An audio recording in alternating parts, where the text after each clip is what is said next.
kebencian mereka ini dikarenakan dua hal, mendengar dan membaca. Apa yang mereka dengar, apa yang mereka baca, itulah yang membuat mereka begitu benci kepada orang Israel, bangsa Yahudi.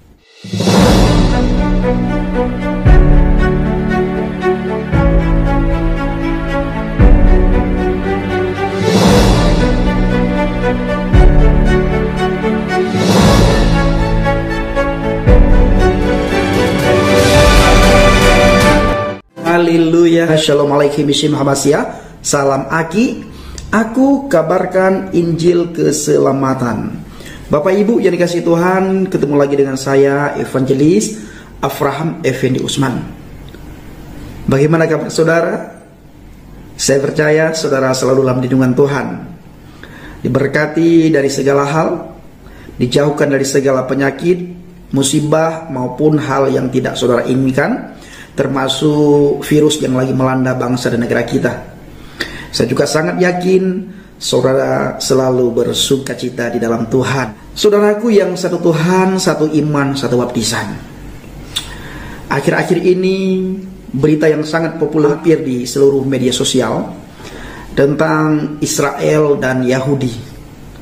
Yang timbul pertanyaan Bapak Ibu, kenapa sih hampir seluruh umat Islam di dunia ini sangat benci sekali kepada bangsa Israel, benci sekali kepada Yahudi?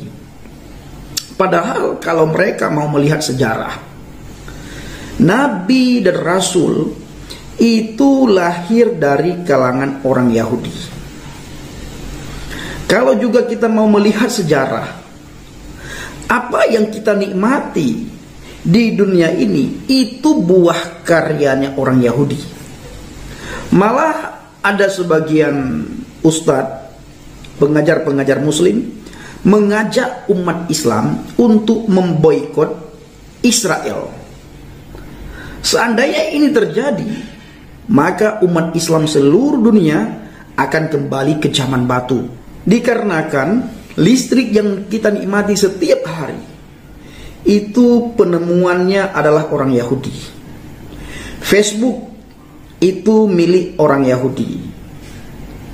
Media sosial yang lain, hampir semua yang kita nikmati ini adalah buah karyanya orang Yahudi. Maka hati-hati, atas dasar apa sih saudara-saudara kita umat Islam di seluruh dunia begitu bencinya kepada orang Yahudi? Tindakan kita dipengaruhi oleh dua hal. Yang pertama sekali, apa yang kita baca. Yang kedua, dengan siapa kita berteman. Ini sangat mempengaruhi.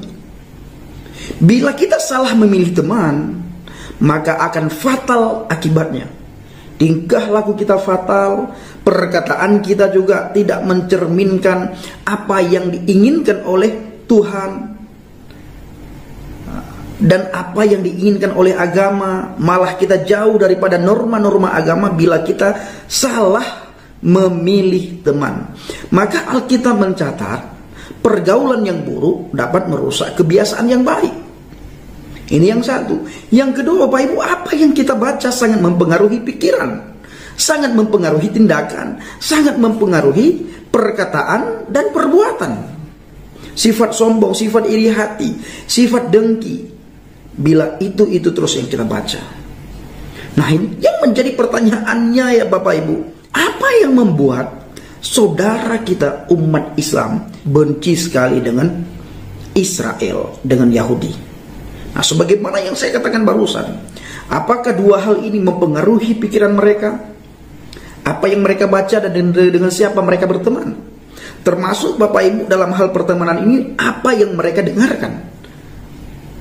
Dari segi penceramah, pendakwah, dan pengkhotbah. Kalau kita melihat, yang dikhotbahkan akhir-akhir ini adalah itu terus, ujaran kebencian terhadap Israel. Nah, sekalipun itu adalah salah, tetapi karena itu yang diperdengarkan, maka apa yang mereka dengarkan itu tertanam dalam pikiran dan hati mereka, dan tindakan mereka serta perkataan mereka juga mereka lakukan dan mereka katakan apa yang mereka dengarkan. Dasar yang membuat mereka itu benci kepada Israel, Bapak Ibu, ada beberapa hal. Yang pertama sekali saya akan membaca di dalam Al-Quran. Makanya saya katakan tadi, apakah apa yang kita baca itu sangat mempengaruhi tindakan dan perkataan serta perbuatan, ya. Yang pertama sekali di dalam surat Al-Maidah ayat 82. Di situ ditulis, sesungguhnya kamu dapati orang-orang yang paling keras permusuhannya terhadap orang-orang yang beriman ialah orang-orang Yahudi dan orang-orang musyrik. Ada kata Yahudi di situ. Ada banyak ayat lagi yang berbicara tentang bagaimana umat Yahudi itu harus diperangi. Bagaimana umat Yahudi, umat Israel itu, bangsa Israel, umat Yahudi itu harus dibenci, Bapak Ibu. Nah, bila ini terus dibaca dan diperdengarkan oleh pengkhotbah penceramah, maka generasi ataupun orang yang mendengarkan ini akan tertanam apa yang mereka dengarkan, dan mereka akan terus benci terhadap suatu kaum. Walaupun tidak ada dasarnya. Atas dasar apa mereka benci itu, mereka tidak punya dasar, tidak punya alasan, Bapak Ibu. Atas dasar apa mereka benci kepada bangsa Israel, tidak punya dasar. Ikut-ikutan kalau saya katakan.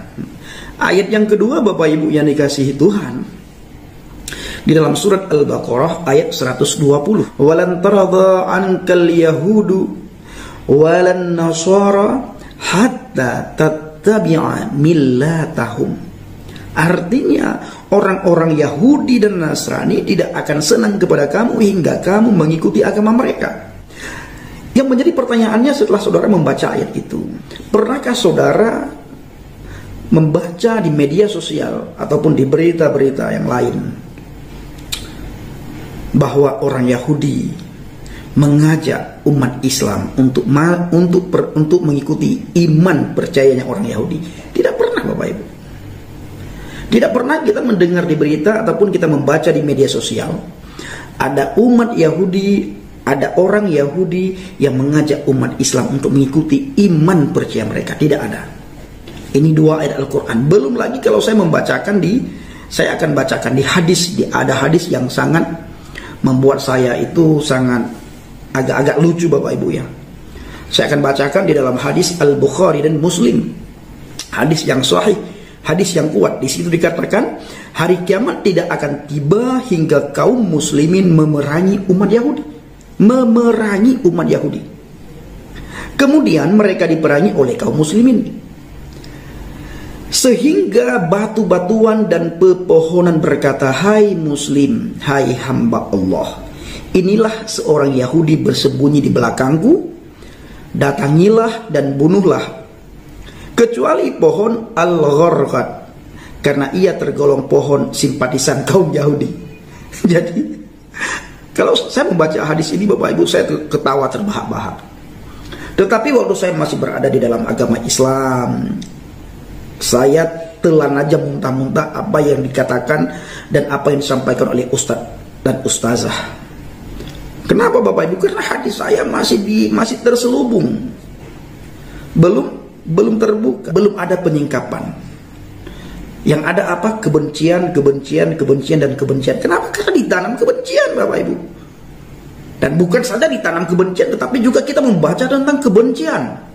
Seperti hadis riwayat Al-Bukhari dan Muslim. Perangilah umat Yahudi, orang Yahudi. Bahkan di situ dikatakan, di hadis itu dikatakan tidak akan kiamat tidak akan tiba kalau belum memerangi umat Yahudi. Kiamat tidak akan tiba hingga kaum muslimin memerangi umat Yahudi. Kenapa harus dimusnahkan umat Yahudi di permukaan bumi ini? Sebegitu bencikah umat Islam sehingga hadis ini berkata hari kiamat tidak akan tiba. Dari mana hadis ini berasal? Daripada Nabi Muhammad. Berarti secara tidak sengaja Nabi Muhammad ingin berkata kamu harus memusuhi dan memerangi bangsa Yahudi, umat Yahudi. Kalau kamu tidak mau memerangi, kalau kamu tidak mau memerangi umat Yahudi, kalau kamu tidak mau memerangi bangsa Yahudi, maka kiamat itu tidak akan tiba. Nah ini Bapak Ibu yang menjadi persoalan. Kebencian itu ditanam oleh setiap pengkhotbah, penceramah mereka. Kita sering mendengar bagaimana UAS ketika berbicara tentang Yahudi Bapak Ibu, timbul kemarahan dan kebencian yang luar biasa. Kita bisa melihat di wajahnya Ustadz Abdul Somad. Nah ini bahkan di situ diceritakan pohon dan bebatuan nanti yang akan berbicara. Apabila ada satu orang Yahudi sembunyi di balik pohon, maka pohon itu akan berbicara. Mereka akan berkata, hai kaum muslimin hamba Allah, di belakang aku ada orang Yahudi, datanglah bunuhlah dia. Kecuali ada satu pohon yang bernama pohon Gorkat. Karena pohon itu simpatisan bangsa Yahudi, simpatisan orang Yahudi, kaum Yahudi. Kan lucu ini, ada pohon yang ada pohon simpatisan kaum Yahudi, simpatisannya Yahudi Bapak Ibu. Ya lucu, luar biasa lucunya. Sama halnya ketika kita pergi ke sebuah tempat perbelanjaan ya. Nah, ada pakaian-pakaian tertentu, ini pakaian muslim, baju koko ini pakaian muslim. Pernah tidak kita mendengar dan melihat Bapak Ibu? Pernahkah saudara melihat dan membaca ini baju Nasrani, ini baju Yahudi? Tidak pernah. Yang ada apa? Oh ini bajunya kaum muslimin. Tapi bagi saya Bapak Ibu itu, bagi saya yang paling penting adalah hati kita. Inilah hati kita lah yang harus muslim. Dalam artian muslim yang saya maksud bukan Islam. Hati kita, pikiran kita harus muslim. Ini yang harus kita tanamkan. Apa itu? Hati kita harus taat, harus patuh, harus tunduk. Ada kerendahan hati, harus ada sopan santun, adab, budi pekerti, akhlak. Nah ini yang dinamakan dengan muslim. Orang yang taat, orang yang patuh, orang yang tunduk, orang yang menyerahkan diri kepada Tuhan. Nah ini arti daripada kata muslim. Nah Bapak Ibu, apakah gara-gara ini timbul kebencian mereka? Iya, kalau saya katakan iya, gara-gara itu. Karena tidak ada alasan lain bagi mereka untuk benci kepada bangsa Israel. Saya sering dalam penginjilan bertanya kepada orang yang saya injili, kenapa kamu begitu benci kepada Israel? Tidak banyak di antara mereka tidak tahu kenapa mereka benci. Maka sebagaimana saya katakan di awal, kebencian mereka ini dikarenakan dua hal, mendengar dan membaca. Apa yang mereka dengar, apa yang mereka baca, itulah yang membuat mereka begitu benci kepada orang Israel, bangsa Yahudi. Mereka tidak melihat ayat lain Bapak Ibu. Saya akan membacakan dua ayat ya. Yang pertama dalam surat Al-Jaziyah ayat 16. Walaqad ataina bi bani Israil al-kitab wal hukmah wan nubuwah wa razaqnahum minat thayyibati wa faddalnahum 'alal 'alamin. Artinya, dan sesungguhnya telah kami berikan kepada Bani Israel Alkitab, kekuasaan dan kenabian, dan kami berikan kepada mereka rezeki-rezeki yang baik, dan kami lebihkan mereka atas bangsa-bangsa. Atau bisa saja Bapak Ibu ya, karena bangsa Israel adalah bangsa pilihan Tuhan kalau dalam Alkitab ya. Kalau kita melihat dalam Al-Quran ayat surat Al-Jaziyah ayat 16 ini, kalau kita melihat ayat ini, apakah ada sifat iri mereka kepada bangsa Israel sehingga mereka harus membunuh bangsa Israel? Nah, di ayat yang lain bangsa Israel harus dimusuhi. Tapi di ayat yang lain juga bangsa Israel adalah bangsa yang dilebihkan oleh Allah daripada bangsa-bangsa. Jadi saling bertentangan antara ayat ini dan ayat ini, saling bertentangan Bapak Ibu. Ayat yang satu lagi saya akan bacakan.